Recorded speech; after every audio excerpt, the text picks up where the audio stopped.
O'zbekiston va Rossiya geroyi Xayrullo aka bilan bir bellashuvda o'tiramiz. Assalomu alaykum. Окна играют там. Я сказал, иди домой, там, кричили. Он не слышали, там, ребенок не слышали. Потом он упал, я вот так я держали, ноги здесь ударили, потом тоже я упали потом. Ko'zim to'la yosh bo'lganda, ishon hali oqlanadi barcha bu yo'qotilgan yillar soni. Seni qoningda jadidlar qoni. Yaxshimisizlar?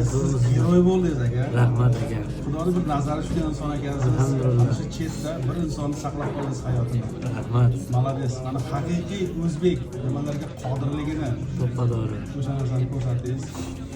Farzandlaringiz rohatini ko'ring. Ulayim, rahmat aytgansiz kelsin. Sizni yes Rossiya xalqidagi o'zbek musofirlar sizga rahmat aytishadi. Rahmat, hammaga rahmat. Butun internet olami sizga faqat olqishlar. Rahmat. Qo'lim ko'ksimda o'zbekistonliklar. Sizlarni hammalaringizni nomlaringizdan o'zimni nomimdan hammalaringizga sog'lik, salomatlik, mana bunaqa martabamiz ulug' bo'lgandan yanada xursandman. Omad, olg'a o'zbekistonliklar, sog' bo'linglar. Sog' bo'ling. Xudo xohlasa mana O'zbekiston prezidenti ham taqdirlabdi sizni. Endi Xudo xohlasa borsangiz taqdirlaydi. Mana Rossiya prezidenti Xudo xohlasa sizni taqdirlayapti.